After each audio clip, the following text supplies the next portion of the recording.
Hello friends, પેશન્ટને હંમેશા confusion હોય છે કે નોર્મલ ડિલિવરી કે સિઝેરિયન સેક્શન તો થઈ ગયા, પરંતુ પેટ હજી રહી ગયું છે. પેટના મસલ્સ હજી ખૂબ જ લેક્સ લાગે છે. તો શું તેના માટે પોસ્ટપાર્ટમ બેલ્ટ પહેરવાથી પેટ અંદર જતું રહેશે? તો તેનો આન્સર છે નો.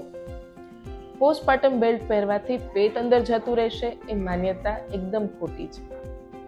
પ્રેગ્નન્સીના 9 મહિના દરમિયાન જ્યારે ગર્ભાશય સ્ટ્રેચ થઈને મોટું થાય છે ત્યારે તેની સાથે પેટના મસલ્સ, શીથ, સ્કિન એ બધું પણ સ્ટ્રેચ થાય છે.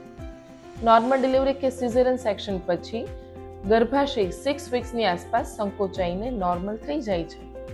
પરંતુ જે પેટના ઢીલા થયેલા મસલ્સ છે, શીથ, સ્કિન વગેરે છે, તેને જ્યાં સુધી ટોનિંગની એક્સરસાઇઝ આપવામાં નથી આવતી ત્યાં સુધી એ લેક્સ થયેલું ઢીલું જ નોટિસ થાય છે.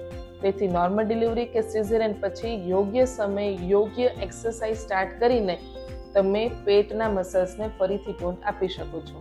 પરંતુ બેલ્ટ પહેરવાથી પેટ અંદર જતું રહેશે એ માન્યતા ખોટી છે. પરંતુ પોસ્ટપાર્ટમ બેલ્ટ પહેરવાના ઘણા ફાયદાઓ છે, જેમ કે તે પેટના મસલ્સને સપોર્ટ આપે છે, તેથી તમને પેઇનમાં બેનિફિટ થઈ શકે છે. પોસ્ટપાર્ટમ બેલ્ટ તમને ડિલિવરી પછી બોડીનું પ્રોપર પોસ્ચર એડપ્ટ કરવામાં હેલ્પ કરે છે, તેમજ તે બેકએકમાં પણ રાહત આપી શકે છે. તેથી પોસ્ટપાર્ટમ બેલ્ટ પહેરવાથી ફાયદાઓ થાય છે, પરંતુ તેના લીધે પેટના મસલ્સને ટોન આવી જશે તે માન્યતા ખોટી છે. હોપફુલી આ વિડીયો તમને ઇન્ફોર્મેટિવ લાગ્યો હશે. Thank you.